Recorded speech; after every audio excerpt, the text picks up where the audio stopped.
राम राम जी। मैं नन्हे पहलवान, आप देख रहे हैं स्लो जिंदगी बाबा की खरी खोटी। और रोज की तरह आज हमारे साथ हैं कुमार श्रीकांत भाई। श्रीकांत भाई, आपका बहुत स्वागत है। जय श्री श्रीकांत राम। भाई, जय जय। आपको याद है ना कि जी, आपको याद होगा कि अप्रैल के महीने में योगी जी ने उत्तर प्रदेश के वो 6 जिले जो कि नेपाल से बॉर्डर शेयर करते हैं, वहां पर 200 से ज्यादा मदरसे और मस्जिदों को सील किया था, तोड़ा था या सर्व नोटिस सर्व कर दिया था। इलीगल कंस्ट्रक्शन, नक्शा नहीं पास है या गवर्नमेंट लैंड पे बनी हुई थी, क्योंकि वहां से इन्फिल्ट्रेशन का काम बहुत ज्यादा हो रहा था। अब योगी जी ने ये काम पूरे पूरे के पूरे यूपी में शुरू किया है। योगी जी ने कल एक बैठक में सभी आला अधिकारियों को एक बात बोली है कि आपके जिले में जितने मदरसे हैं, जितनी मस्जिदें हैं या जितनी मजारे हैं, उस सब का एक रिकॉर्ड बना के मुख्यमंत्री कार्यालय में 1 हफ्ते में जमा कराना है।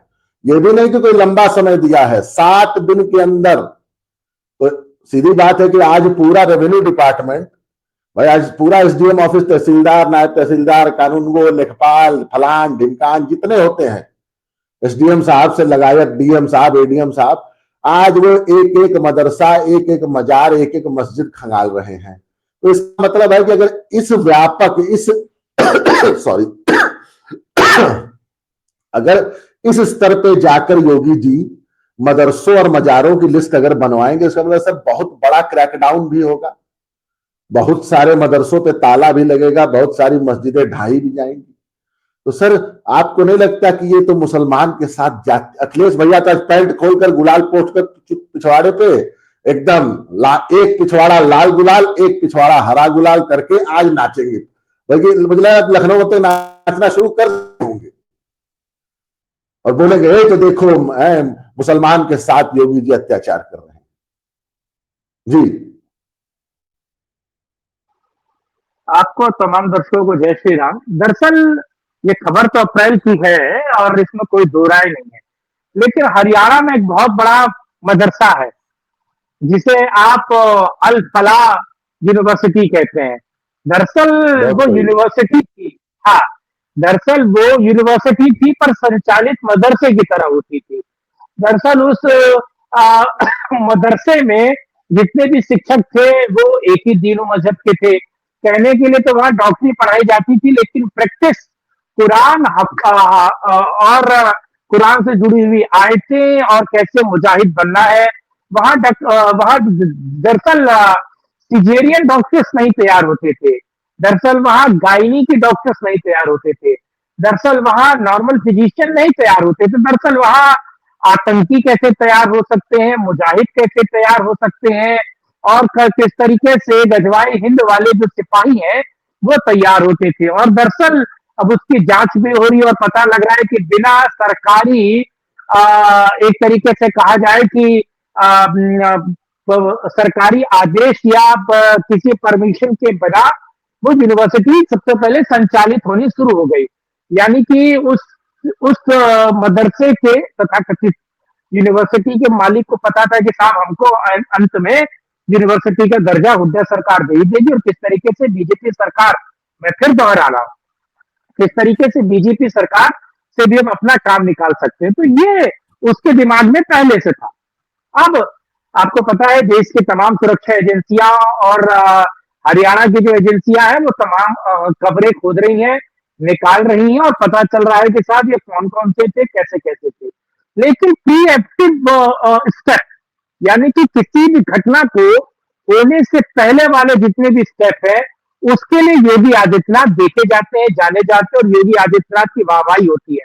योगी आदित्यनाथ ने उत्तर प्रदेश के जितने भी मदरसे हैं, जितनी भी मस्जिदें हैं, अब मैं जरा इसको विस्तार पूर्वक समझाने जा रहा हूं, जरा 2 मिनट चाहता हूं।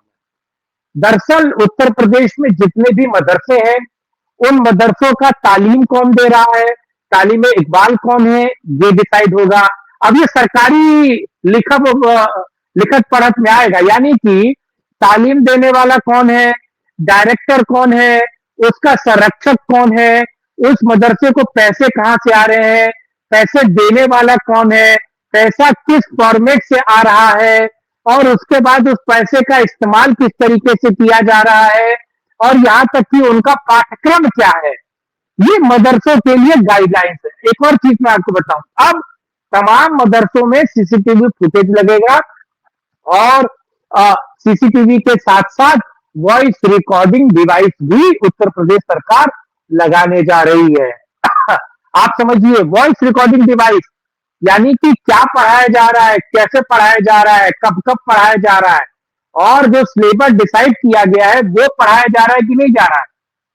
तो ये काम अब उत्तर प्रदेश सरकार करेगी, और एटीएस को ये जिम्मा दिया गया है कि एटीएस इस काम को करेगी। प्लस एटीएस और क्या करेगी, एटीएस उत्तर प्रदेश में जितने भी मस्जिदें हैं, आपको पता है शुक्रवार को तमाम जो मस्जिदें हैं उसमें होता है खुतबा। खुतबा अगर आप देखें तो इस देश में सबसे पहला राइट 1720 का है। 1720 में इस देश में पहला राइट आरंभ हुआ, और ये लिखत है, यानी कि ये ऑन रिकॉर्ड है कि 1720 में जो पहला राइट स्टार्ट हुआ, उस राइट के स्टार्टिंग वाला डे कौन सा था, शुक्रवार। और वो राइट इसलिए स्टार्ट हुआ क्योंकि उस दिन उस मस्जिद के इमाम ने खुतबा दिया था, और खुतबे में उसने जंगो जहूर की बात की थी। उस खुतबे में उसने करबला का याद किया था। उस खुतबे में उसने सीधे तौर पर कहा था कि हम हिंदुओं को, ठीक है, तो 1720 में जो पहला राइट हुआ, और आज तक जो राइट हो रहा है वो बिकॉज ऑफ मस्जिदों के कारण हो रहा है। अब मस्जिदों में खुतबा जो है, क्या पढ़ा जा रहा है, कैसे पढ़ा जा रहा है, कौन मौलवी पढ़ रहा है, मौलवी की तमाम इतिहास, उस मस्जिद के फाउंडर्स कौन है, और उस मस्जिद की देखरेख करने वाले कौन है, उन पे पहले एफआईआर हुई है कि नहीं हुई है, वो किन मामलों में संलिप्त रहे हैं, उनका बैकग्राउंड क्या रहा है, क्या इन सारी चीजों से वो जुड़े हुए हैं, ये सारी चीजें एटीएस तलाशेगी। प्लस मस्जिद में सीसीटीवी लगेगा, और मस्जिद में वॉइस रिकॉर्डिंग लगेगा, जिसका मॉनिटरिंग डीएम डिपार्टमेंट करेगा। जिसको मॉनिटर कौन करेगा, डीएम डिपार्टमेंट। और डीएम ऑफिस से वो मॉनिटर होगा, और पता चलेगा क्या खुतबा पढ़ा गया है, क्या कहा गया है, शुक्रवार की नमाज में क्या कुछ कहा गया है, मौलवी का बैकग्राउंड क्या है, मौलवी कहां से आया है, और मौलवी सारी चीजें कहां से ला रहा है। और जितनी भी मदरसे हो गए, मस्जिदें हो गई, और जितनी भी करबला की जगह है, यानी कि जहां पर ईद और इत्यादि की नमाज पढ़ी जाएगी, वहां पहले से सीसीटीवी फुटेज और वहां के खुतबे और सारी चीजों को शिनाख्त की जाएगी।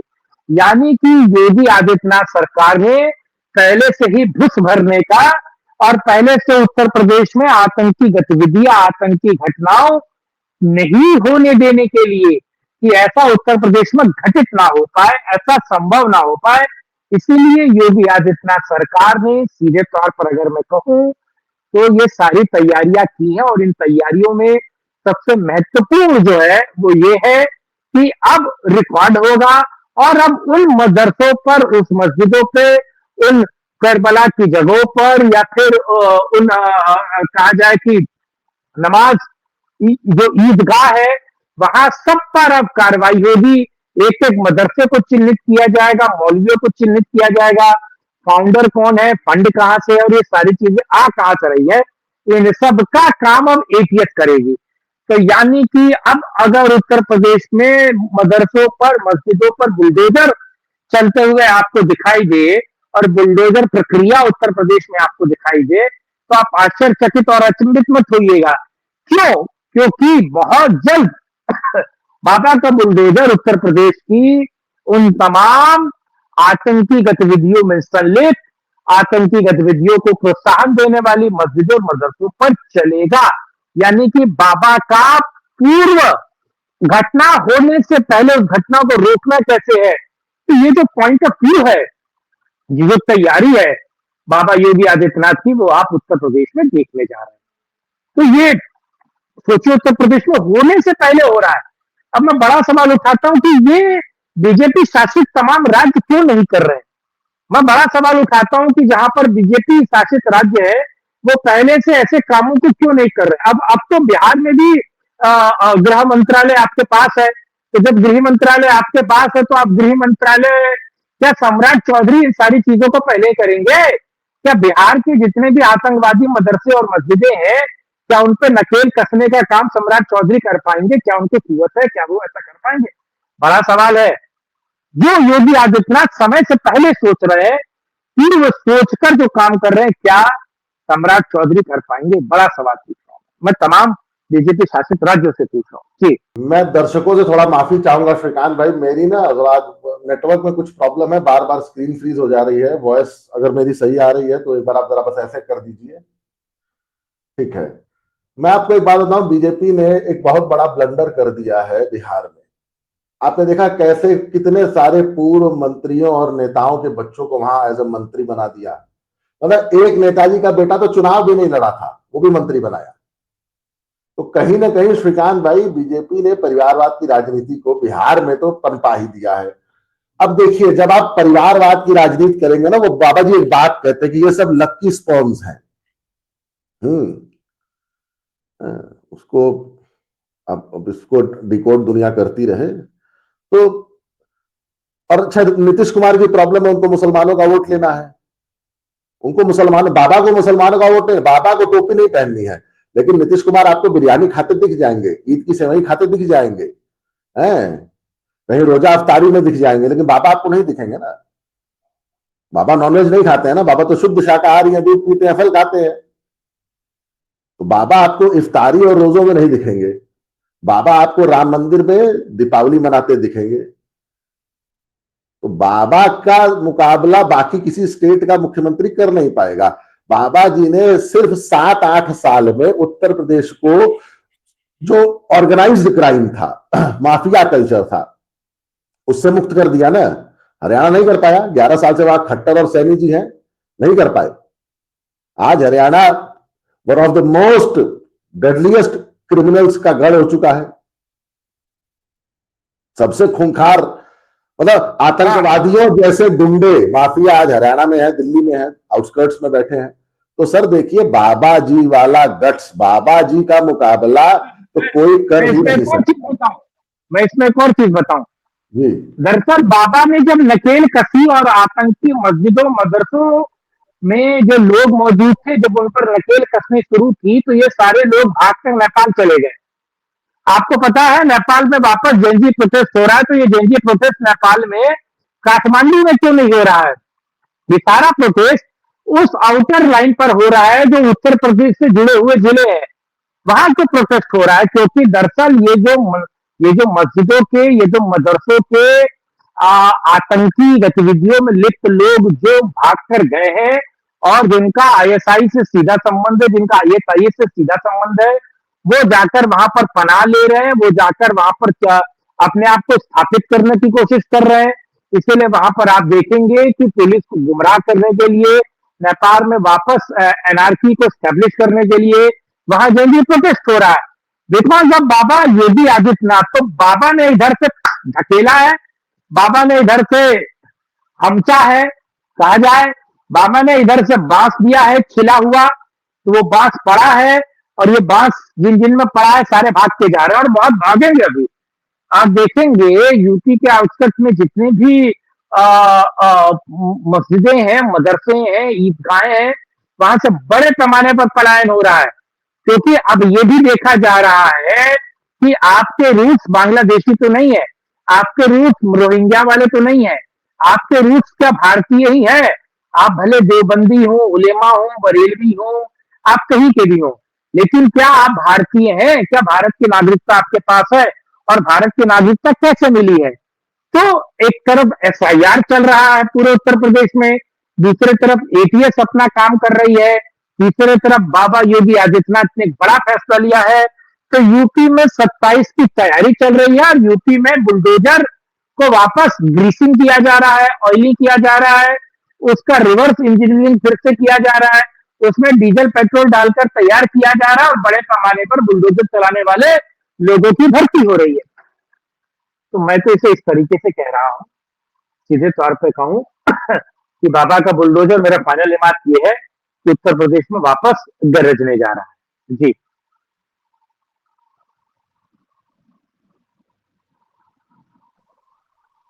मतलब कि बाबा जी अब फिर से नकेल कसेंगे आतंकवाद पे, गुंडागर्दी पे, और शुक्रवार को वो जो मस्जिदों से जो तौकीर होती थी ना, उसके बाद जो रोड पे जो दंगे खुतबा देखेंगे। खुतबा।